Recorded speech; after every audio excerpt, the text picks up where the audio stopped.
दोस्तों दोस्तों आज हम आपके समक्ष यूजीसी नेट का पेपर लेके उपस्थित हुए हैं, जिसमें हम इस प्रश्न पत्र को बहुत आसानी से हल करेंगे। ये हमारा मॉडल प्रश्न पत्र है, ठीक है। इसको हम हल करके हम अपने ज्ञान को बढ़ा भी सकते हैं और यूजीसी नेट की परीक्षा में बहुत ही सार्थकता के साथ ये लाभान्वित करेगा। तो देखते हैं, पहला क्वेश्चन हमारा है, सरापा का संबंध निम्न में से किससे है? तो सरापा का संबंध हम लोगों को सिद्ध साहित्य से। निम्नलिखित में से कौन अष्टछाप के कवि नहीं है? सूरदास, कुंभनदास, नंददास, सुंदरदास। तो इसमें ऑप्शन आपको होगा सुंदरदास, ठीक है। आइए तीसरे और चौथे क्वेश्चन चलते हैं। बिहारी किस धारा के कवि हैं? रीत सिद्ध, रीत मुक्त, स्वच्छंद, रीतिबद्ध। तो इसमें बिहारी जो है रीत सिद्ध धारा के कवि हैं। प्रेमचंद किस प्रवृत्ति के उपन्यासकार हैं? आदर्शवादी, दूसरा है यथार्थवादी, तीसरा है आदर्शोन्मुख यथार्थवादी, चौथा है यथार्थोन्मुख आदर्शवादी। तो इसमें सी ऑप्शन आपका सही है, ठीक है। आगे आते हैं, अमलेयार नागर के जीवनी परक उपन्यास खंजर नयन में किसके जीवन का चित्रण किया गया है? इसमें सूरदास के जीवन का चित्रण किया गया है, ठीक है। आइए आगे क्वेश्चन देखते हैं हम लोग। अंग्रेजी स्वतंत्रतावादी काव्य का प्रभाव हिंदी के किस काव्य धारा पर दिखाई पड़ता है? तो वह छायावाद के दिखाई पड़ता है, ठीक है। सतवां है, दुखी जीवन की कथा रही, क्या कहूँ आज जो नहीं कही। उपरोक्त पंक्तियां किस कविता से उद्धृत है? सरोज स्मित, राम की शक्ति पूजा, तुलसीदास या कुरमुत्ता। तो इसमें से ए ऑप्शन सही है, सरोज स्मित में इसे हिंदी साहित्य का शोकगीत भी कहा जाता है।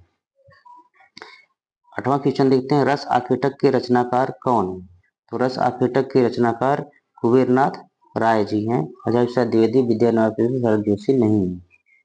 आइए आगे क्वेश्चन देखते हैं। नौवां क्वेश्चन है, निम्नलिखित में से कौन सी हरिशंकर परसाई की रचना नहीं है? तो विकलांग श्रद्धा का दौर, ठिठुरता हुआ गणतंत्र, प्रेमचंद के फटे जूते, जीप पर सवार इल्लियां। तो इसमें जीप पर सवार इल्लियां यह नहीं है, और विकलांग श्रद्धा का दौर, ठिठुरता, गणतंत्र, प्रेमचंद के फटे जूते, ये तीनों ही रचनाएं हरिशंकर परसाई जी की है, ठीक है। अगला देखते हैं, एक बूंद सहसा उछली किस विधा की रचना है? यात्रा वृतांत है, संस्मरण है, रेखा चित्र है, निबंध है। तो इसमें एक बूंद सहसा उछली यह यात्रा वृतांत है, अज्ञेय की। 11वां क्वेश्चन देखते हैं, आलोचक के मुख से किस आलोचक के व्याख्यानों का संकलन है? ऑप्शन है नंदुलारे वाजपेयी, रामस्वरूप चतुर्वेदी, नामवर सिंह, प्रभाकर श्रोत्री। तो इसमें जो ऑप्शन सही है वह है नामवर सिंह, ठीक है। आगे क्वेश्चन देखते हैं, समय देवता किस कवि की कविता है? ऑप्शन ए है केदारनाथ अग्रवाल, नागार्जुन, माखनलाल चतुर्वेदी, नरेश मेहता। तो इन चारों में से जो डी ऑप्शन है वह सही है, नरेश मेहता का समय देवता है। 13वां क्वेश्चन है, आप ग्रामेटोलॉजी के लेखक कौन है? तो ऑप्शन है Jack Derrida, Richard Rorty, Hedrick Jameson, Paul de Man. तो इसमें ऑप्शन आपका सही है जैक दरिडा, ठीक है। जैक दरिडा कि आप ग्रामेटोलॉजी के रचनाकार हैं, ठीक है। अगला है 14वां, निम्नलिखित में से कौन मार्क्सवादी आलोचक नहीं है? ठीक है। तो शिवदान सिंह चौहान, शिव कुमार मिश्र, प्रकाश चंद्र गुप्त, रामचंद्र। ये प्रश्न शायद असिस्टेंट प्रोफेसर 2021 वाले में पूछा गया था, तो इस प्रश्न को ध्यान दिए रहिएगा। निम्नलिखित में कौन सा मार्क्सवादी? तो शिवदान सिंह चौहान, शिव कुमार मिश्र और प्रकाश चंद्र गुप्त, ये तीनों जो है मार्क्सवादी आलोचक हैं। इसमें रामस्वरूप चतुर्वेदी जो है ये जो है मार्क्सवादी आलोचक नहीं है। अगला क्वेश्चन देखते हैं, मेरे राम का मुकुट भीग रहा है किसकी रचना है? विद्यानिवास मिश्र, विष्णुकांत शास्त्री, कुबेरनाथ राय, गुलाब राय। तो इसमें आपका ऑप्शन सही है विद्यानिवास मिश्र। आइए आगे क्वेश्चन को देखते हैं।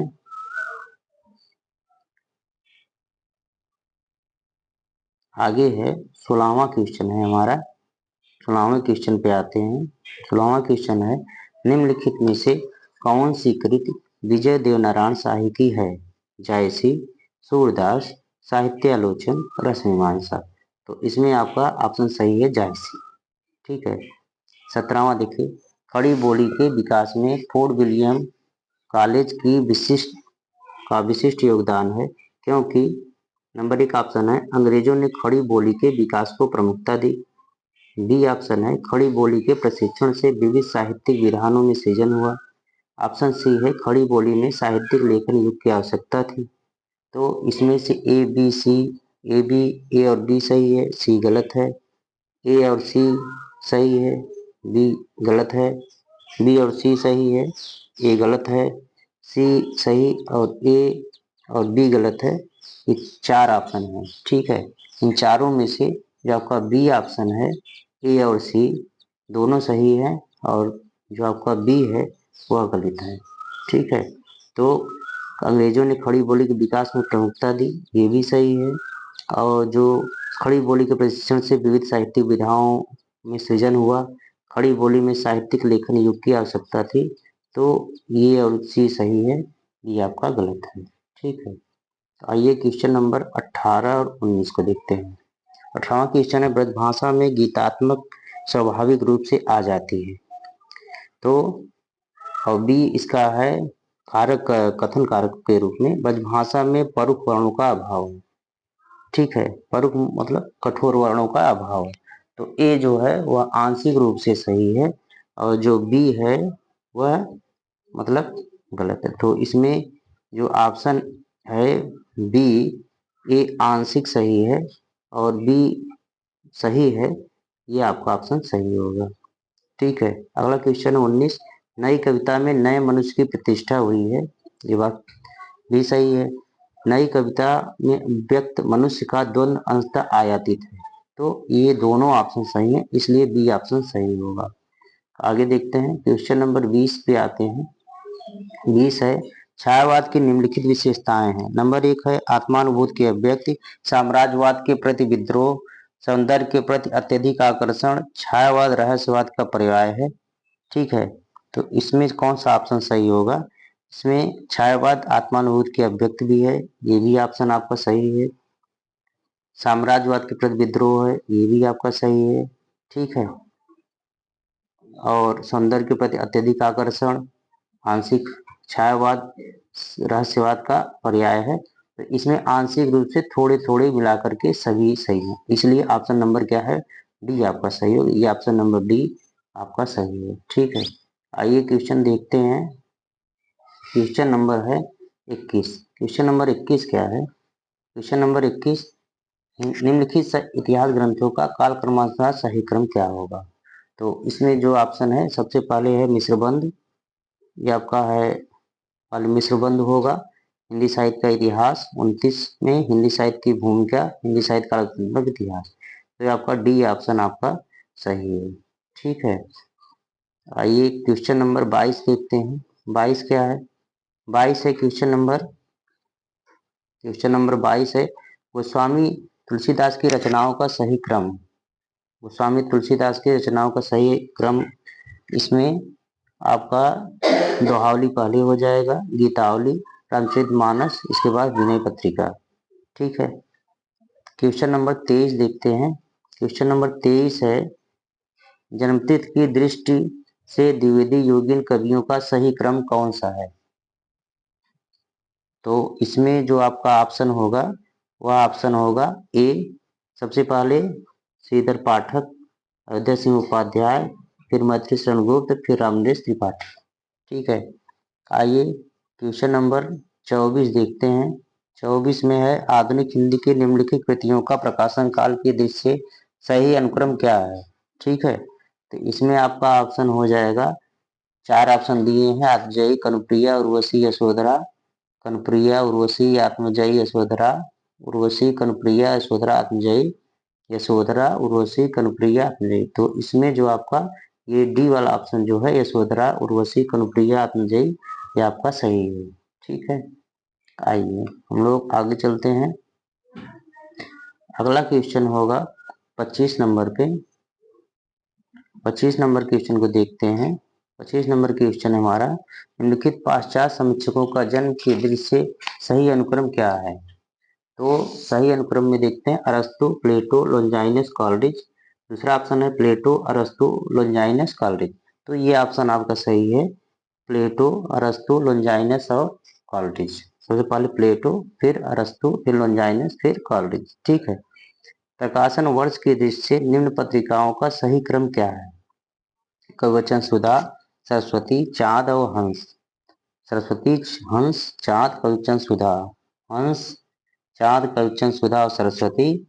चाँद, हंस, सरस्वती और कवचन सुधा। तो इसमें ऑप्शन ए जो है वो सही है, कवचन सुधा, सरस्वती, चाँद और हंस। इस बार क्वेश्चन नंबर 27 को देखते हैं। क्वेश्चन नंबर 27 है हमारा, निम्नलिखित उपन्यासों का प्रकाशन की दृष्टि से सही अनुक्रम कौन सा है? तमस, सूखा बरगद, आधा गांव, झूठा सच। झूठा सच, आधा गांव, सूखा बरगद, तमस। सूखा बरगद, झूठा सच, आधा गांव, तमस। झूठा सच, आधा गांव, तमस और सूखा बरगद। ठीक है। तो 27 वाले ऑप्शन में डी ऑप्शन आपका सही है, झूठा सच पहले, इसके बाद आधा गांव, फिर तमस, फिर सूखा बरगद। ठीक है। आइए 29 क्वेश्चन नंबर 28 देखते हैं, 28 और 29 को। तो 28 है, निम्नलिखित कवियों का सही क्रम क्या है? पद्माकर, बिहारी, चिंतामणि, केशवदास। इसके बाद है बिहारी, पद्माकर, केशवदास, चिंतामणि। अगला ऑप्शन है चिंतामणि, केशवदास, बिहारी, पद्माकर और केशवदास, चिंतामणि, बिहारी, पद्माकर। तो ये आपका केशवदास, चिंतामणि, बिहारी और पद्माकर। ठीक है। क्वेश्चन नंबर 29 देखिए। क्वेश्चन नंबर 29 है, निम्नलिखित में काव्यों का सही अनुक्रम कौन सा है? लोकायतन, राम की शक्ति पूजा, झरना, प्रियप्रवास। झरना, प्रियप्रवास, लोकायतन, राम की शक्ति पूजा। प्रियप्रवास, झरना, राम की शक्ति पूजा, लोकायतन। राम की शक्ति पूजा, लोकायतन, झरना और प्रियप्रवास। तो इसमें सी ऑप्शन आपका सही है, प्रियप्रवास, झरना, राम की शक्ति पूजा, लोकायतन। ठीक है। आइए क्वेश्चन नंबर हम लोग 30 को देखते हैं। 30 हमारा है, क्वेश्चन नंबर 30 है, निम्नलिखित पंक्तियों के साथ कवियों का सुमेलन कीजिए। तो इसमें ए का हो जाएगा दूसरा, ये आपका हो गया दूसरा। ठीक है। इसके बाद बी का आपका हो गया, ये एक बीते के बराबर, केदारनाथ अग्रवाल पहला। और सी का आपका हो गया, किंतु हमें द्वीप, ये आपका हो गया अज्ञे का चौथा। और डी का हो गया आपको भूख से रिरियाती हुई, ये आपका हो गया तीसरा। तो इस तरीके से विकल्प नंबर कौन सही हो गया? ये आपका डी आपका सही हो गया। ठीक है।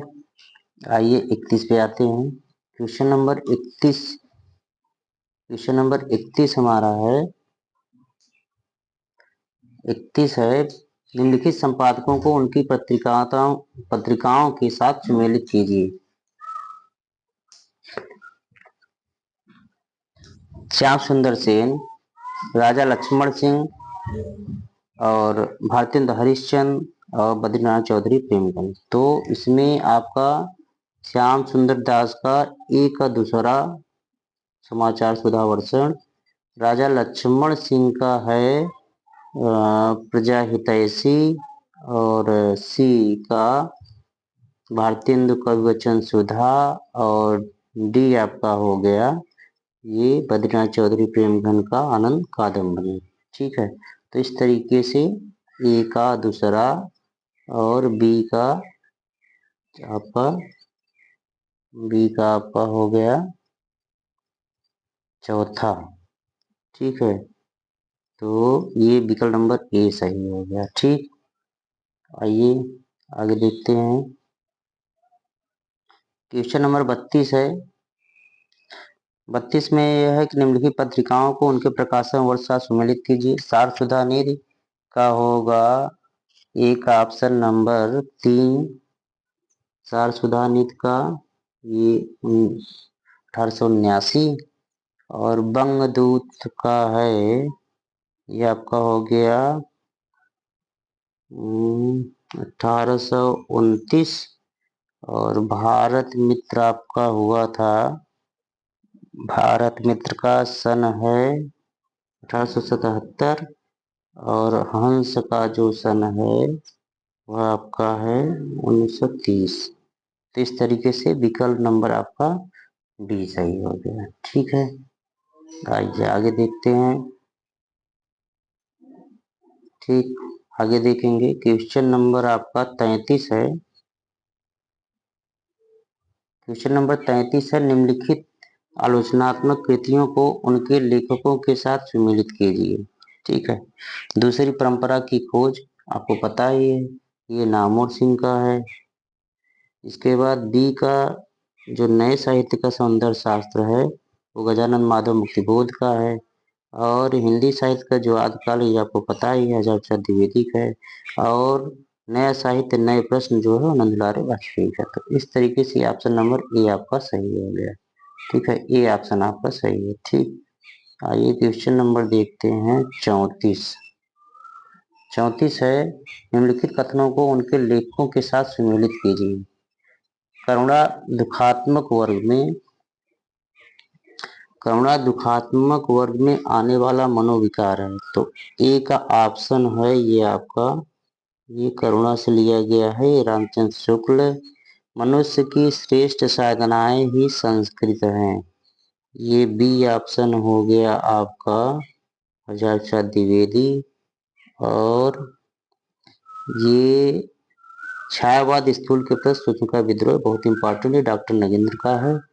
भक्ति आंदोलन एक जातीय और जनवादी आंदोलन है, यह आपका हो गया रामविलास शर्मा का। तो इस तरीके से ऑप्शन नंबर जो बी है, यह बी वाला ऑप्शन आपका सही है।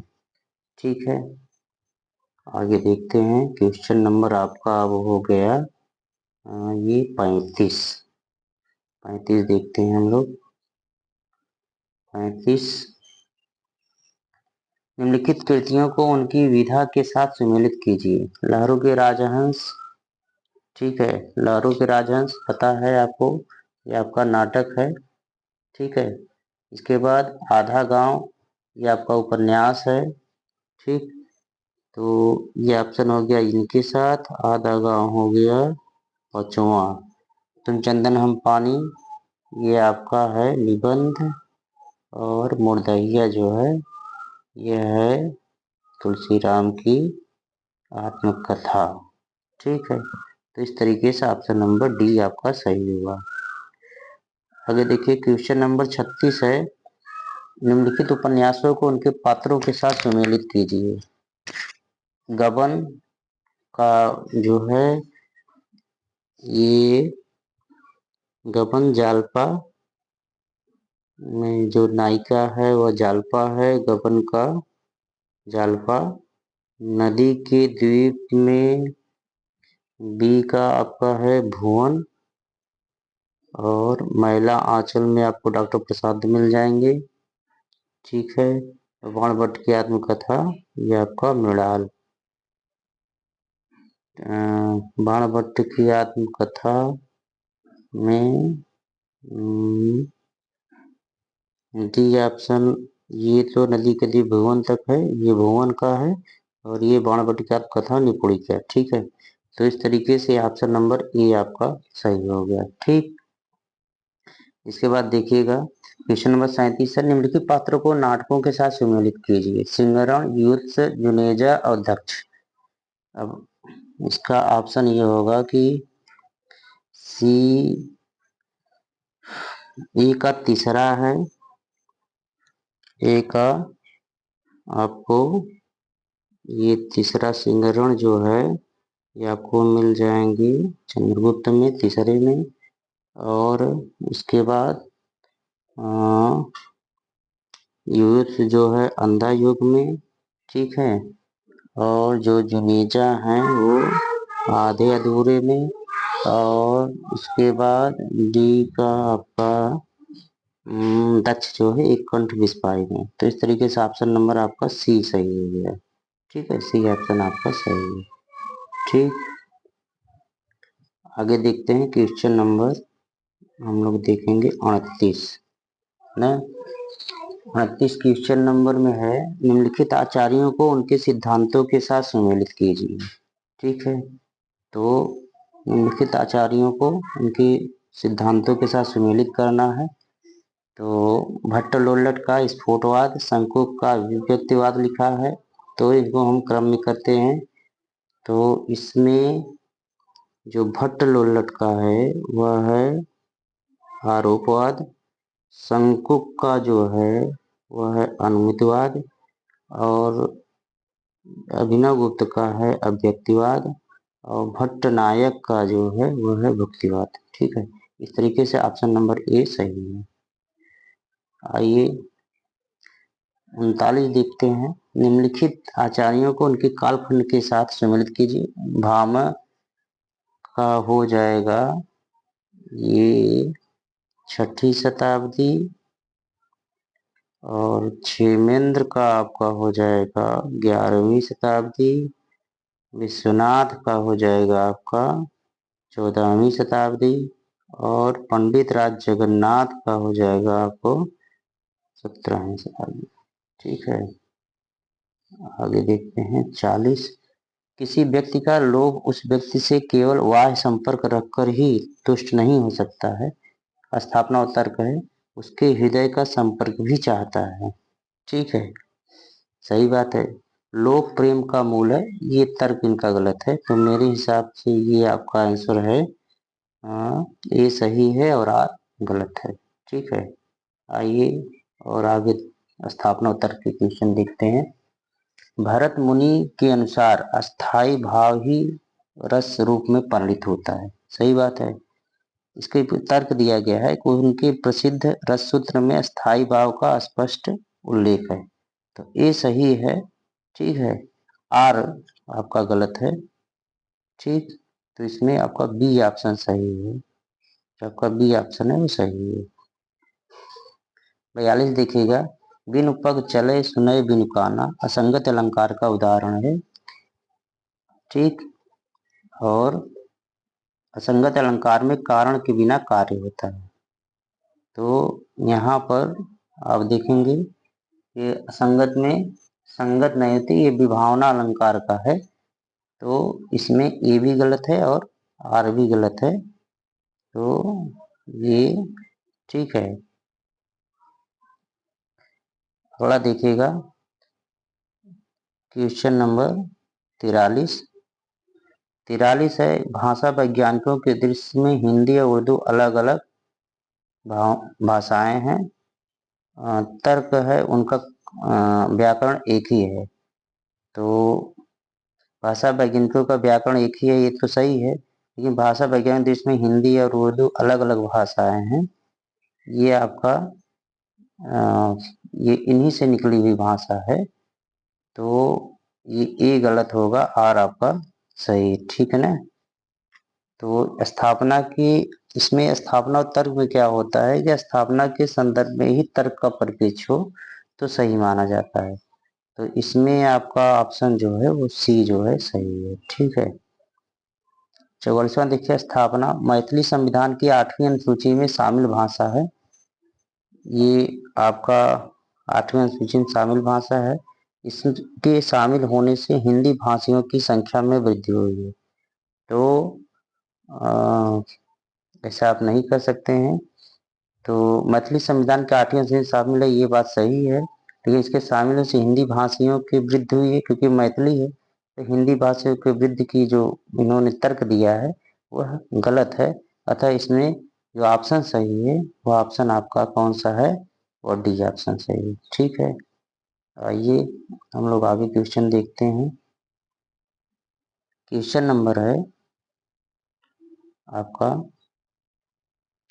क्वेश्चन नंबर 45 है स्थापना और तर्क का। हमारे मत में हिंदी और उर्दू दो बोली न्यारी नारी है। यह कथन राजा शिव प्रसाद सितारे हिंद का है। ठीक है, तो ये सितारे हिंद का नहीं है, ये अमीर खुसरो ने कहा था। तर्क यह है कि यह कथन ईस्ट इंडिया कंपनी की भाषा नीति के विरुद्ध है। ठीक है, तो ये दोनों भी कथन जो है वो दोनों ही कथन क्या है, गलत है। तो 45 का जो ऑप्शन जो है वह सी जो है वह सही है। ठीक है, इस तरीके से ये आपका है यूरोपीय उपन्यास के विकास में पूंजीवाद, अर्थतंत्र और मध्य वर्ग का योगदान बहुत महत्वपूर्ण माना जाता है। और अक्सर इस अवधारणा को हिंदी उपन्यास के इतिहास पर भी चस्पा कर दिया जाता है। पर हिंदी क्षेत्र की परिस्थितियों को देखते हुए हिंदी उपन्यास के संबंध में इस सामान्यीकरण को संगत नहीं माना जा सकता। 70 और 90 की अवधि में हिंदी क्षेत्र में न तो पूंजीवाद अर्थतंत्र का कोई वर्चस्व था, न ही कोई मजबूत मध्य वर्ग का। पैदा हुआ था। इस समय भारत ब्रिटिश उपनिवेशवाद के चंगुल में तड़पड़ा रहा था और एक विदेशी पूंजीवादी उसका चौतरफा शोषण कर रहा था। इस विदेशी पूंजीवादी की भाषा अंग्रेजी थी। इस व्यवस्था के पोषक और सहायक के रूप में अंग्रेजी पढ़ा लिखा मध्य वर्ग वजूद में आ रहा था, पर वह अधिकतर अहिंदी भाषी, विशेष रूप से बंगला भाषी थे। दरअसल हिंदी उपन्यास हिंदी भाषी जनता की राष्ट्रीय आकांक्षाओं के अभिव्यक्ति। अब इसमें प्रश्न है, क्वेश्चन नंबर इसका 46 है, पूंजी अर्थतंत्र और मध्य वर्ग ने साहित्य की किस विधा के विकास में महत्वपूर्ण योगदान दिया? तो किसमें योगदान दिया? तो जो स्टेटमेंट दिया है उसके हिसाब से यूरोपीय उपन्यास। क्वेश्चन नंबर 47 देखते हैं, हिंदी उपन्यास के संबंध में किस सामान्यीकरण को संगत नहीं माना जा सकता? तो हिंदी उपन्यास के विकास पर पश्चिमी उपन्यासों का भी प्रभाव है। हिंदी उपन्यास पूंजीवाद की देन है, ये ऑप्शन जो है ये संगत नहीं माना जा सकता है। और सी ऑप्शन सही है, हिंदी उपन्यास में परंपरा से चली आती कथा का योगदान है। हिंदी उपन्यास भारतीय जनता की राष्ट्रीय आकांक्षाओं के अभिव्यक्ति। ठीक है। क्वेश्चन नंबर 48 आते हैं, 1870 और 90 की अवधि में हिंदी क्षेत्र में किस अर्थतंत्र का वजूद नहीं था? तो इसमें जो है वह ब्रिटिश उपनिवेशवाद, सामंतवादी अर्थतंत्र, जमींदारी अर्थतंत्र, पूंजीवादी अर्थतंत्र और वाणिज्यिक अर्थतंत्र। तो इसमें जो है वह पूंजीवादी अर्थतंत्र का योगदान नहीं था। ठीक है। 49 देखते हैं, 1870 और 90 की अवधि में भारत किसके चंगुल में तड़पड़ा रहा था? तो ब्रिटिश उपनिवेशवाद, फ्रांसीसी उपनिवेशवाद, जर्मन उपनिवेशवाद और ब्रिटिश राष्ट्र। तो इसमें ऑप्शन आपका सही है, ब्रिटिश उपनिवेशवाद। 50वां है, हिंदी उपन्यास किसकी राष्ट्रीय आकांक्षाओं की अभिव्यक्ति थी? तो हिंदी भाषा जनता, हिंदी भाषा जनता, अंग्रेजी पढ़ा लिखा वर्ग और मध्य वर्ग। ठीक है। तो इसमें हिंदी भाषा जो जनता है वह ऑप्शन आपका सही है। तो इस तरीके से आप लोगों के सामने ये आपका मॉडल पेपर जो है यूजीसी नेट का था, जो कि ये मॉडल जो यूजीसी का पेपर 2012 उसको हमने आज सॉल्व करा है। आपको कैसा लगा यह पेपर और आपको कितना समझ में आया? अगर कहीं पर कोई दिक्कत हो तो आप हमें कमेंट बॉक्स में लिखिए। आपने इस पूरे पेपर को देखा, इसके लिए आपको धन्यवाद।